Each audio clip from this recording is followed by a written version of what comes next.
오늘 저는 여러분에게 말씀을 시작하면서 이렇게 질문을 던지면서 시작하고 싶습니다. 여러분의 하루살이는 안녕하십니까? 아니면 불안과 두려움으로 살아가십니까? 이 질문을 여러분에게 먼저 던지고 싶습니다. 여러분의 하루살이는 어떻습니까? 평안하게, 안녕하게 하루를 살아가는지, 아니면 불안과 염려와 두려움으로 하루를 살아가며 마감하는지를 묻고 싶습니다. 오늘 이 시대를 살아가는 사람들의 모습을 보면 하루하루가 얼마나 우리를 두렵게 하는지, 얼마나 우리를 불안의 세계로 몰아넣고 있는지 모릅니다. 연일 계속되는 뉴스 속에서 보면 묻지마 범죄 사건, 사실 전문적인 용어는 묻지마 범죄라고 하는 이 용어는 없습니다. 원래 전문적인 용어는 이상동기 범죄입니다. 이상동기 범죄라고 하는 이 말은 어떤 특정인을 대상으로 해서 분노하거나 또 그를 향해서 원한을 품고 공격하는 이런 것이 아니라 이유 없이, 그래서 아마 묻지마라고 하는 이 이야기가 나오는 것 같습니다. 이유 없이 무차별적으로 사람을 공격하는 범죄를 이상동기 범죄라고 전문적인 용어로 그렇게 이야기를 합니다. 이런 일들로 인하여서 우리를 불안하게 하고 사람을 만나는 것조차도 두렵습니다. 많은 사람들이 다니는 그 길거리를 활보하는 것조차도 불안하게 만드는 것이 오늘 우리의 삶이 아닌가 싶습니다. 그래서 하루를 안녕히 무사하게 하루를 지나간 것이 그저 감사할 따름, 이것이 오늘 우리들이 살아가고 있는 현대인들의 모습이 아닌가 싶습니다. 여러분, 두려움 속에서 사는 인생이기에 우리 인생의 행로가 늘 고난의 골짜기를 지나갈 때가 있습니다. 우리 인생 행로가 평탄한 대로를 걸어갈 때도 있는가 하면 때로는 환난의 어두운 골짜기를 걸어갈 때도 있고요, 때로는 아주 무서운 사망의 음침한 골짜기를 걸어갈 때도 있습니다. 그렇게 인생은 매일매일 사망의 음침한 골짜기를 지나가는 것이 우리의 인생이 아닌가 싶습니다. 인생을 산다는 것이 두려운 것입니다. 여러분, 자막을 한번 보시면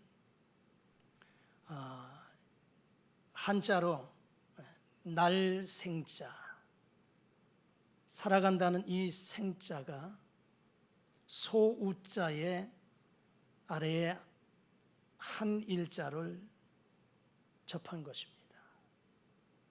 날생, 소우의 한일. 이 말의 의미가 무엇이겠습니까? 소가 외나무 다리를 건너는 것 같다는 것이 인생이라는 겁니다. 여러분, 사람이 외나무 다리를 건너는 것도 불안하고 건너는 것조차도 힘든데, 생각해 보십시오. 소가 그 외나무 다리를 건너간다고 생각해 보십시오. 얼마나 불안해 보입니까? 그것이 우리 인생이다라고 하는 것입니다. 그러나 믿음의 사람들이 진정 두려워할 것이 무엇인가?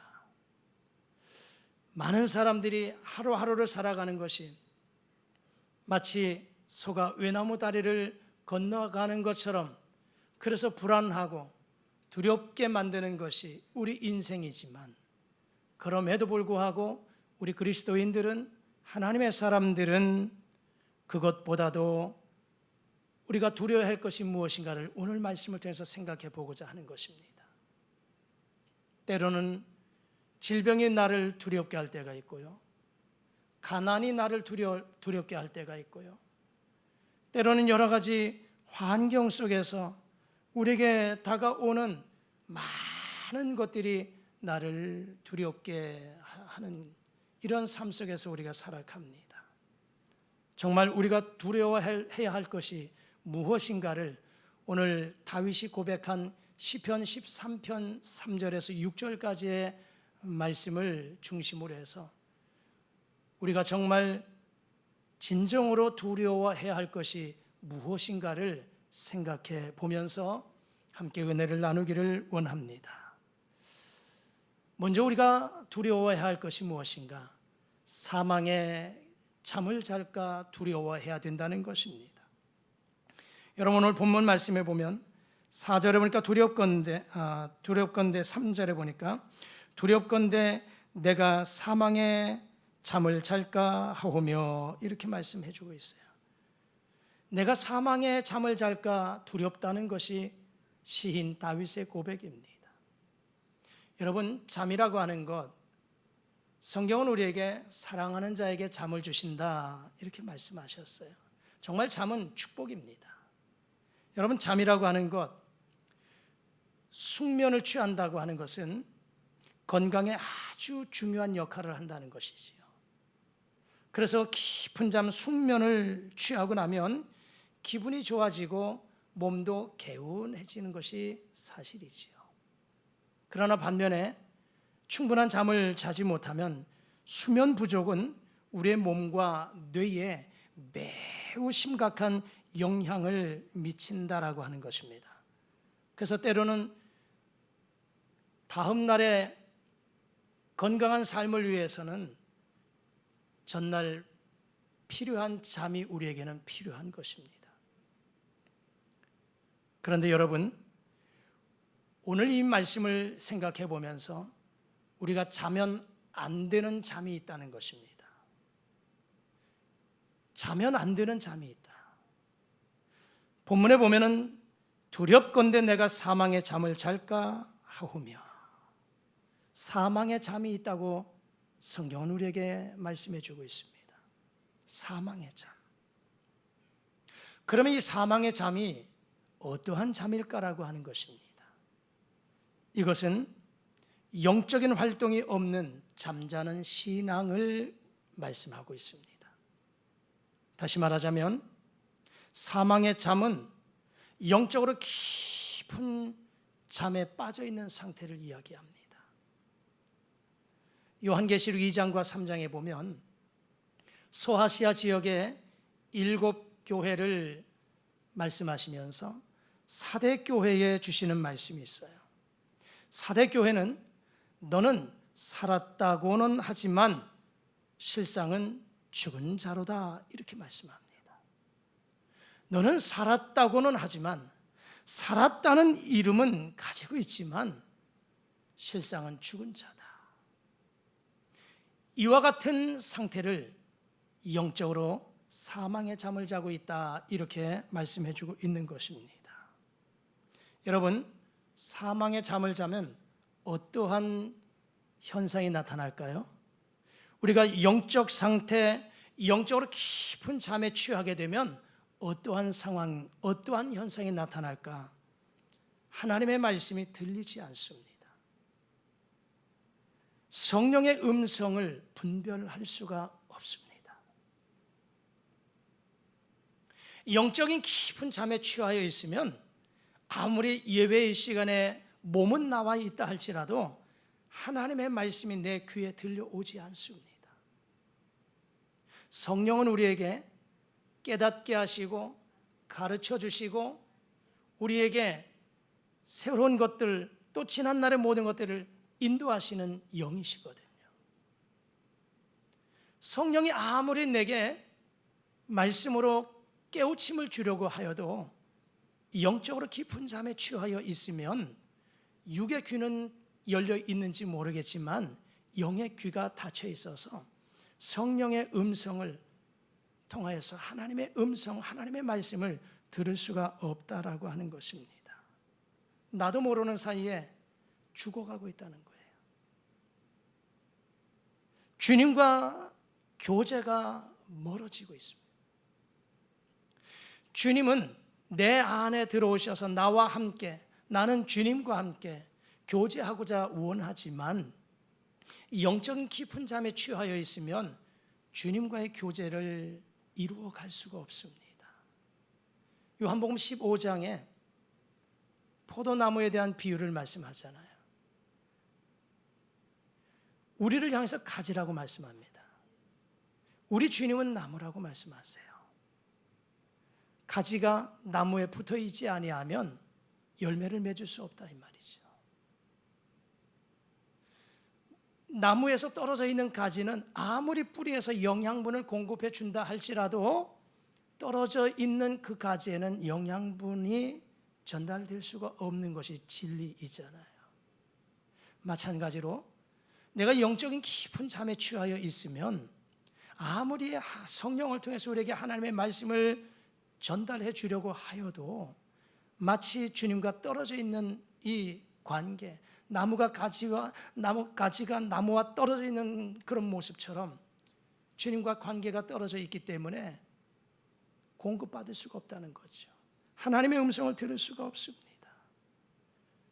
그렇기 때문에 우리는 마치 메말라 죽어가는 나무가지처럼, 메말라서 잎이 떨어지는 이 나무의 잎처럼 영적인 깊은 잠에 취하여 있으면 나도 모르는 사이에 조금씩 죽어가고 있다는 사실입니다. 그렇다면 이렇게 사망의 깊은 잠에 취하게 되는 이유가 무엇일까라고 하는 것이지요. 그것은 기도하지 않기 때문입니다. 기도가 중단되기 때문이에요. 겟세마네 동산에서 우리 주님은 베드로와 야고보와 요한을 데리고 올라가셔서 기도하십니다. 마태복음 26장 38절에 보면 그 제자들을 향해서 우리 주님이 이렇게 말씀하십니다. 내 마음이 매우 고민하여 죽게 되었으니 너희는 여기 머물러 나와 함께 깨어 있으라, 그렇게 부탁하셨어요. 나와 함께 깨어 있어서 나와 함께 기도해 달라고 우리 주님이 그 제자들에게 부탁하셨건만 제자들은 피곤하여 잠을 자고 있었습니다. 그들을 향해서 우리 주님 뭐라고 합니까? 마태복음 26장 41절에 보면 시험에 들지 않게 깨어 있어 기도하라, 이렇게 말씀하셨어요. 기도하지 아니하면 시험 들 수 있고, 기도하지 아니하면 영적인 깊은 잠에 취하여 하나님의 말씀을 들을 수가 없다는 것입니다. 그러니 결국은 어떻게 합니까? 우리의 영혼이 주님과 멀어져서 주님과의 관계가 끝나서 우리의 영적 상태가 메마른 상태가 되어버려요. 이 제자들 보십시오. 베드로와 야고보, 요한, 그렇게 주님의 부탁을 3번씩이나 들었음에도 불구하고 기도하지 않았어요. 깊은 잠에 취하여 버렸습니다. 잠만 자다가 결과 어떻게 되어버립니까? 베드로는 예수님을 3번씩이나 모른다고, 제자가 아니라고 부인하고 말았습니다. 그 남은 제자들은 어떻게 하였습니까? 마지막 성찬의 그 밤에 주님 앞에 그렇게 호언장담했던 베드로와 제자들, 나도 안 떠날 겁니다. 나도 주님 부인하지 않을 것입니다. 나도 주님 배반하지 않을 것입니다. 그렇게 나도 제자들 모두가 그렇게 호언장담했던 그들이 예수님이 잡힐 때 모두가 다 도망가 버리고 말았습니다. 그러므로 여러분, 우리에게 달콤한 사망의 잠에 빠지지 않도록 내 자신을 경계해야 된다는 사실입니다. 오늘 다윗은 무엇이 두려울까? 세상의 다른 것보다도 내가 사망의 깊은 잠에 빠질까 두렵다고 하나님 앞에 고백하고 있습니다. 바라기는 여러분 모두도 우리의 자신이 혹 사망의 깊은 잠, 영적인 깊은 잠에 취하여서 하나님과의 관계가 멀어지고, 하나님과의 관계가 멀어짐으로 인해서 하나님의 음성을 듣는 것조차도 힘들어서 우리의 영적 상태가 메말라 죽어가는 그런 모습들이 되지 않기를 주님의 이름으로 부탁합니다. 할렐루야. 2번째, 우리는 무엇을 두려워해야 할까요?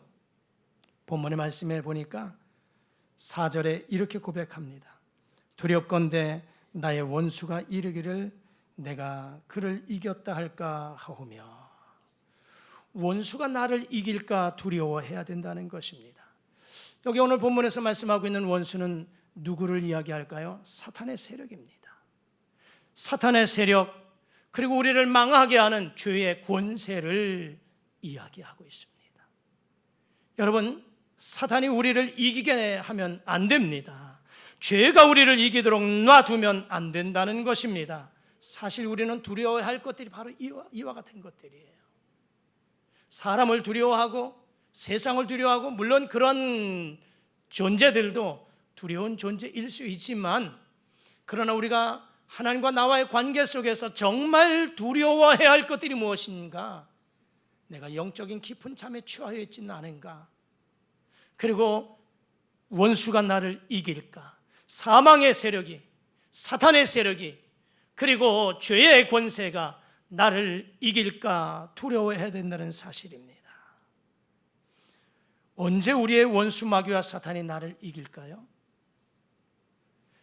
우리가 마귀의 세력에게 패배하는 때가 언제이냐 이 말입니다.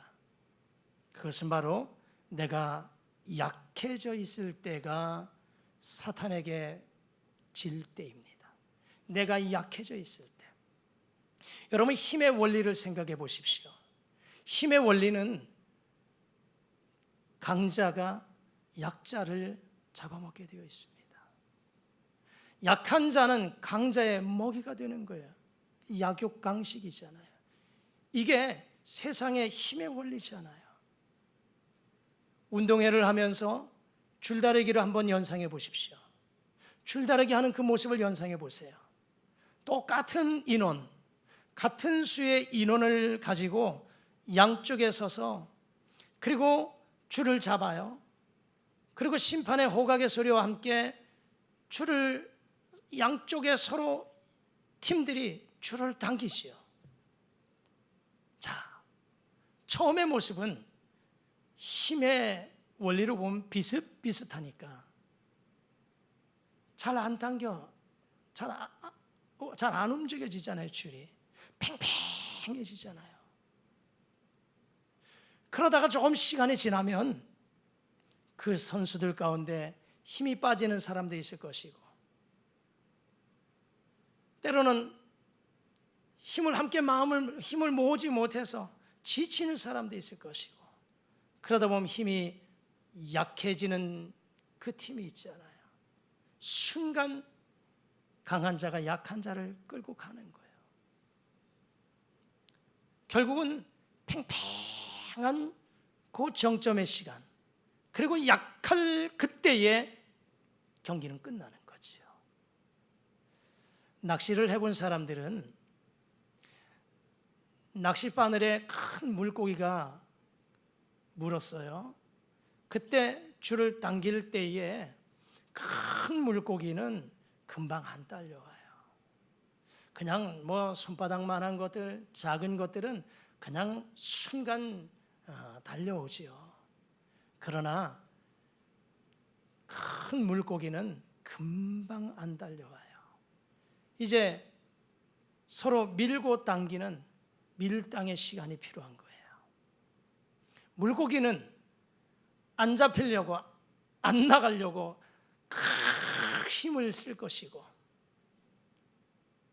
강태공은 어떻게 해서든지 저놈을 내가 끌어내겠다고 그렇게 하면 서로 땡기죠. 그런데 큰 물고기는 아시다시피 금방 끌어내면 안 돼요. 계속해서 줄을 당기든지 힘을 쓰게 되면 터져버립니다. 줄이 터지든지 낚싯대가 부러지든지, 아니면 물고기 입이 찢어져서 결국은 도망가지요. 놓쳐버리는 거예요. 그러니까 그 물고기를 끌어내기 위해서는 잡아 당겼다가 놓았다가, 잡아 당겼다가 놓았다가, 결국은 그 물고기가 뻐끔하고 물 위로 올라왔을 때 공기를 먹으면 힘이 축 빠져요. 몇 차례 이렇게 하고 나면 그냥 나 잡아가시오 하고 끌려오는 거예요. 그럴 때 끌어내는 거예요. 여러분, 마찬가지입니다. 원수 마귀 사탄, 죄의 권세는 결국 우리를 언제 잡아먹느냐? 언제 우리를 이기느냐? 내가 약해 있을 때. 내가 약해 있을 때 나를 잡아먹습니다. 그러므로 여러분, 우리는 원수 앞에서 강해져야 되는 줄 믿습니다. 할렐루야. 우리가 강하면 결코 원수 마귀가 힘을 쓰지 못한다라고 하는 것입니다. 그러므로 여러분, 우리가 원수 마귀, 이런 사탄의 세력이 두려운 것이 아니라, 죄의 권세가 두려운 것이 아니라, 무엇보다도 내 마음이 연약해진 이 모습을 사실은 두려워해야 돼요. 내 자신의 마음이 연약하고 나의 상태가 연약한 이 모습, 이것이 사실은 두려운 거예요. 그런데 성령은 우리의 연약함을 아셔서 우리의 연약함을 도우시는 분이 성령 하나님이십니다. 오늘도 우리가 연약한 그때에 성령 하나님이 나를 도우셔서 또 말할 수 없는 탄식으로 우리를 해서 아버지 하나님 앞에 기도하시는 그 성령의 도우심을 통해서 나약한 내 자신이 다시 한번 힘을 얻고 악한 영의 세력들과 싸워 이기는 저와 여러분의 삶이 되어지기를 주의 이름으로 축복합니다. 마음을 강하게 하십시오. 담대히 하십시오.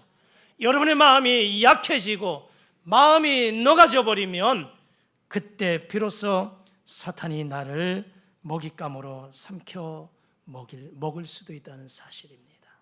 그러므로 우리에게 이러한 말씀을 위로해 주시는 말씀이 있습니다. 신명기 31장 6절에서 하나님은 이렇게 우리에게 말씀합니다. 자막을 통해서 함께 읽어 주시겠습니다. 신명기 31장 6절입니다. 시작. 너희는 강하고 담대하라. 두려워하지 말라. 그들 앞에서 떨지 말라. 이는 내 하나님 여호와 그가 너와 함께 가시며 결코 너를 떠나지 아니하시며 버리지 아니하실 것임이라. 할렐루야. 너희는 담대하라. 강하고 담대하라. 두려워하지 말라. 그들 앞에서 떨지 말라는 것입니다. 왜요? 우리 하나님 여호와가 우리와 함께 하시고 우리를 버리지 아니하실 것이라고 약속하고 있습니다. 그러므로 약한 그때에 강함을 주시는 그 하나님의 능력을 힘입어서 승리의 길을 걸어가시기를 주의 이름으로 부탁합니다. 두 번째, 어떠할 때 원수가 나를 이길까요? 두 번째는 하나님의 도우심이 내게서 떠났을 때 원수가 나를 이겨버립니다. 하나님의 도우심. 첫 번째는 내가 약해졌을 때 원수가 나를 이기고, 두 번째는 하나님의 도우심이 내게서 떠났을 때, 하나님이 나를 돕지 않으실 때 원수가 나를 이겨버린다는 사실입니다. 여러분, 아무리 우리가 스스로 용기를 내고 힘을 낸다 할지라도 위로부터 주시는 신령한 도움이 없이는 원수의 세력을 이길 수가 없습니다. 그러나 여러분, 하나님이 나와 함께 하시고 나를 도와주시면 어떠한 세력이 나를 공격한다 할지라도 모두 이기고 승리할 줄 믿습니다. 그러나 우리가 두려워할 것이 뭐냐? 하나님의 도우심이 내게서 떠날까 두려워해야 됩니다. 하나님의 도우심이 내게서 떠나버린다면 우리는 승리할 수가 없어요. 사무엘상 16장 13절에 가서 보면 여호와의 영이 사울에게서 떠나고 여호와께서 부리시는 악령이 그를 번뇌하게 한지라 그랬습니다. 이스라엘의 초대왕 사울 왕, 그런데 그가 범죄하고 하나님의 마음을 노하게 만들었던 그에게 하나님의 영이 사울에게서 떠나버렸어요. 그래서 여호와께서 부리시는 악령이 그를 번뇌하게 하였다, 이 말입니다. 하나님의 도우심이 떠나니까 악한 영이 그를 지배하고 맙니다. 오늘 우리는 이와 같은 것들을 두려워해야 된다는 사실입니다.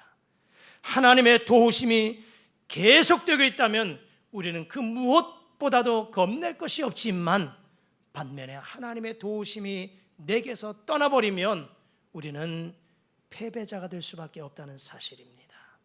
여러분, 시편 27편 1절에 우리에게 이렇게 말씀해 주고 있습니다. 다 같이 한번 읽으시겠습니다. 시작.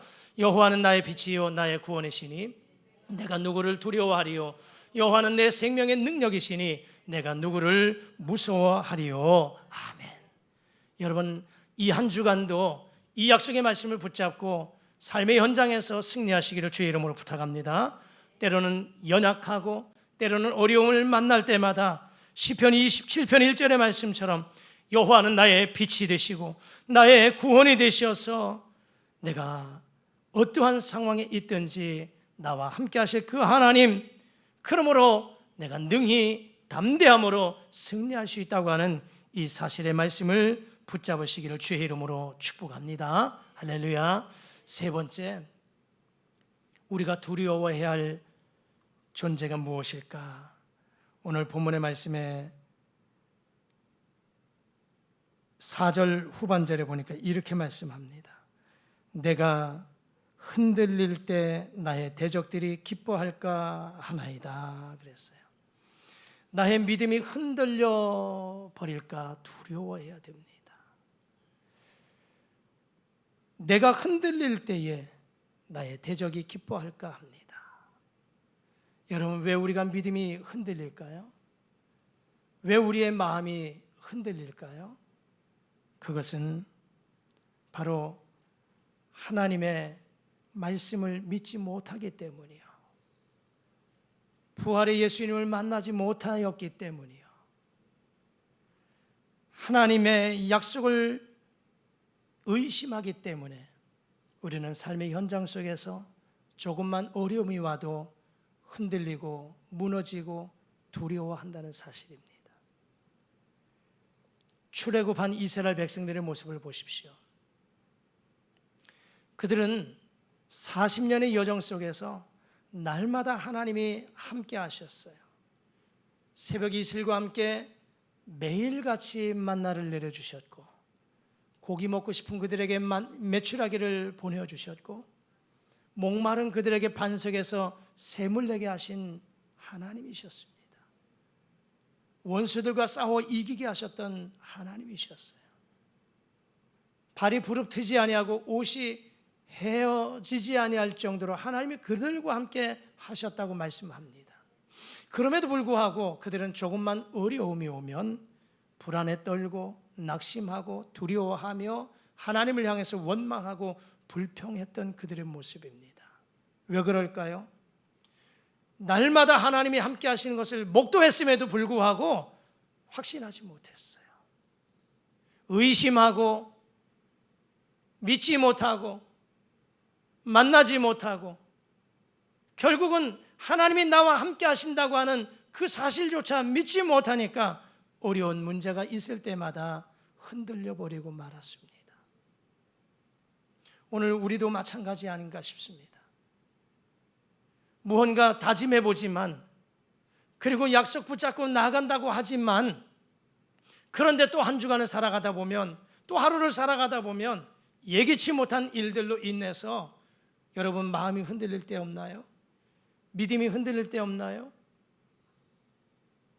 그래서 막 낙심하고 주저앉고 싶을 때가 없나요? 그 이유가 무엇일까요? 주님을 만나지 못했기 때문에, 주님의 약속의 말씀을 믿지 못했기 때문에, 의심하기 때문에 두려워하고 또 낙심하고 염려하고 있다는 사실이지요. 그러한 백성들을 향해서 우리에게 고린도전서 15장 58절에서는 이렇게 권면하고 있습니다. 우리 다 같이 한번 읽으시겠습니다. 시작. 그러므로 내 사랑하는 형제들아, 견실하며 흔들리지 말고 항상 주의 일에 더욱 힘쓰는 자들이 되라. 이는 너희 수고가 주 안에서 헛되지 않은 줄 알미라. 아멘. 견실하며 흔들리지 말라는 겁니다. 여러분, 이 한 주간도 하나님의 약속의 말씀을 꼭 붙잡으시고 어떠한 상황이 와도 흔들리지 않기를 주의 이름으로 축복합니다. 할렐루야. 말씀을 정리합니다. 오늘 우리가 하루하루를 살아가면서 많은 것들이 우리를 두렵게 하는, 또 불안하게 하는 요소들이 참 많습니다. 그것 때문에 하루하루를 용기 내어 살아가지 못할 때가 많습니다. 이기지 못할 때가 많습니다. 때로는 그것 때문에 좌절하고 낙심할 때가 많습니다. 그러나 여러분, 더 우리가 두려워해야 할 것들이 무엇일까? 오늘 다윗의 고백처럼 우리가 진정 두려워해야 할 것은 사망의 잠을 잘까 두려워해야 된다. 내가 영적 깊은 잠에 취하여서 하나님과의 관계도 끊어버리고 하나님의 음성도 듣지 못하고 영적인 깊은 잠에 취하여서 육신은 살아있는 것 같지만 영적으로 메말라 시들시들 죽어가고 있는 내 신앙의 모습은 아닌가를 두려워해야 됩니다. 두 번째, 우리는 원수가 나를 이길까 두려워해야 됩니다. 지금도 악한 영의 세력은 우는 사자와 같이 두루다니며 삼킬 자를 찾고 있습니다. 사탄 마귀 권세가, 죄악의 권세가 나를 이기지 못하도록 그러기 위해서는 기도해야 됩니다. 기도하며 오늘도 하나님 앞에 가까이 나아가서 악한 영의 세력들이 나를 이기지 못하도록 정신 차려 깨워서 영적으로 무장할 수 있는 저와 여러분들이 되시기를 주의 이름으로 부탁합니다. 그리고 세 번째는 나의 믿음이 흔들릴까 두려워해야 됩니다. 때로는 여러 가지 환경 속에서 내 믿음이 나약해질 때가 있고 흔들릴 때가 있어요. 그것은 왜 그럴까요? 부활의 예수님을 만나지 못했기 때문이요. 약속의 말씀을 믿지 못하고 의심할 때 염려가, 불안과 걱정이, 두려움이 엄습해 올 것입니다. 그러나 하나님의 약속의 말씀 확실히 믿고 견실하고 또 든든히 서서 믿음의 길을 걸어가야 되는 줄 믿습니다. 한 가지 더 첨언한다면 우리가 진정 두려워해야 할 것은 무엇일까? 하나님을 두려워해야 되는 줄 믿습니다. 사람을 두려워할 것이 아니라, 환경을 두려워할 것이 아니라, 물질을 두려워할 것이 아니라 하나님을 두려워해야 되는 줄 믿습니다. 이것이 바로 경외라고 하는 것이죠. 하나님을 두렵고 떨림으로, 하나님은 지금도 불꽃 같은 눈으로 나를 통찰하고 계심을 기억하면서 삶의 현장 속에서 그 하나님 면전에 있음을 고람대우의 신앙 가지고 하나님을 두려워하십시오. 그러면 행복합니다. 그러면 당당해질 수가 있습니다. 왜요? 우리는 하나님의 자녀이기 때문이고 하나님이 나를 지켜주시기 때문에 어떠한 환경 속에서도 능히 이기며 승리할 수 있습니다.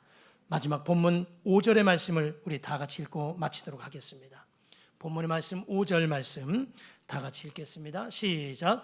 나는 오직 주의 사랑을 의지하여 싸우니 나의 마음은 주의 구원을 기뻐하리이다. 아멘. 시인이 이렇게 세 가지를 두려워하면서 그가 결론 맺기를 오직 나는 주의 사랑을 의지하여 싸우니 나의 마음은 주의 구원을 기뻐하리로다라고 고백합니다. 시인의 결론이에요. 나는 오직 주의 사랑을 의지하겠다. 주님을 의지하고 주님의 사랑에 힘입어서 주님 의지하고 주님 말씀 붙잡고 나아갈 때 이 모든 두려움을 떨쳐버리고 승리할 수 있다고 그가 고백하고 있습니다.